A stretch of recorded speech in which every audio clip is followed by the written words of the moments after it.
With millions of Americans traveling for New Year's Eve, it's going to be snowy, rainy, and downright frigid across much of the country. This was the view through the windshield for drivers in the Midwest as this system swept through the plains and began moving east. Blinding conditions there. And from Minnesota tonight, look at the temperature reading, 7 degrees below zero, and it's getting even colder. And in the middle of the Arctic blast, look at this. Emergency crews battling those temperatures along with this explosion of flames when a freight train derailed in North Dakota.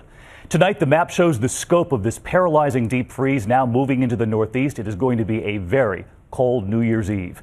We have team coverage tonight. Meteorologist Ginger Zee is in Times Square for us, but we begin with ABC's Alex Perez in Minneapolis tonight. Alex. David, good evening to you. Here in Minneapolis, the city skyline is being swallowed by the steam rising as they try to keep those buildings and everyone inside them warm. Bitter and biting, the deep freeze with a tight, unapologetic chokehold over the Midwest. In parts of Minnesota, 30 to 40 below zero wind chills. Man, this is Antarctic.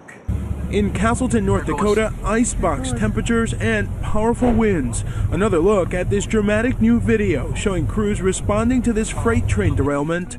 No reported injuries, but officials looking into potentially hazardous materials on board. Across Minneapolis, those forced to walk outside walked quickly, said little, and bundled up. What does it do to your body to be outside? Makes you shake. This family out with their 3-month-old daughter. This is our youngest, Ariella. Her baby carrier completely sealed. And you won't believe this. This popular waterfall here in Minneapolis turned into a crystal palace of ice. The temperature so cold, it's completely frozen over.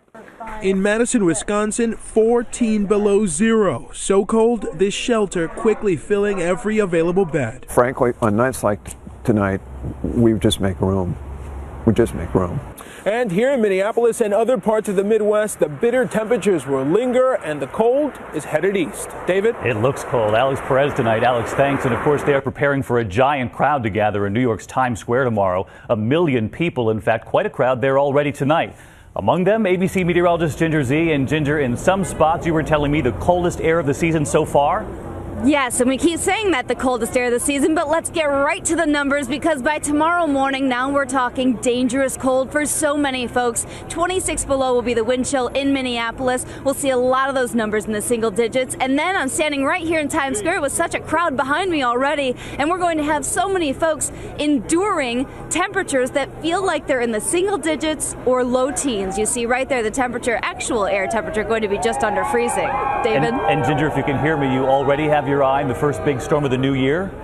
Yes, I do. That's Tuesday night into early Wednesday for Chicago. That's where that low pressure system going to come across. And then an offshore low going to grab some of that and could be a Thursday, Friday big snow event, especially inland. And in some of those higher elevated areas, we'll be covering this and fine-tuning that forecast as it becomes available. David? All right, Ginger Zee, we'll see you in the first thing in the morning on GMA. Thank you.